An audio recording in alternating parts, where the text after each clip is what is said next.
আসসালামু আলাইকুম। ঈদে মিলাদুন্নবী সাল্লাল্লাহু আলাইহি ওয়াসাল্লামের ছুটি 6 সেপ্টেম্বর। বিস্তারিত জানতে সম্পূর্ণ ভিডিওটি মনোযোগ সহকারে দেখুন। তার আগে অবশ্যই আমাদের চ্যানেলটি সাবস্ক্রাইব করে পাশে থাকা বেল বাটনটি অন করে রাখবেন পরবর্তী ভিডিওর জন্য। পবিত্র ঈদে মিলাদুন্নবী সাল্লাল্লাহু আলাইহি ওয়াসাল্লাম উপলক্ষে সাধারণ ছুটির তারিখ 5 সেপ্টেম্বরের পরিবর্তে 6 সেপ্টেম্বর পুনর্নির্ধারণ করেছে সরকার। বৃহস্পতিবার 28 আগস্ট জনপ্রশাসন মন্ত্রণালয় থেকে এ বিষয়ে প্রজ্ঞাপন জারি করা হয়েছে। প্রজ্ঞাপনে বলা হয়, চলতি বছর 26 আগস্ট থেকে রবিউল আউয়াল মাস গণনা শুরু হয়েছে। সেই হিসেবে আগামী 6 সেপ্টেম্বর শনিবার ঈদে মিলাদুন্নবী সাল্লাল্লাহু আলাইহি ওয়াসাল্লাম পালিত হবে।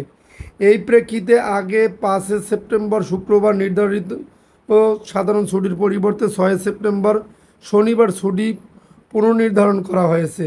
এদিন সব সরকারি, আধা সরকারি, স্বায়ত্তশাসিত, আধা স্বায়ত্তশাসিত এবং বেসরকারি অফিস বন্ধ থাকবে। তবে জরুরি পরিষেবার আওতায় থাকা বিদ্যুৎ, পানি, gas, fire service, telephone, internet, ডাকসেবা, হাসপাতাল, চিকিৎসা সেবা, ওষুধ ও চিকিৎসা সরঞ্জাম পরিবহন সহ সংশ্লিষ্ট যানবাহন ও কর্মীরা এ ছুটির বাইরে থাকবেন। এছাড়া জরুরি দায়িত্বে নিয়োজিত প্রতিষ্ঠানগুলোর ক্ষেত্রেও এ ছুটি প্রযোজ্য হবে না।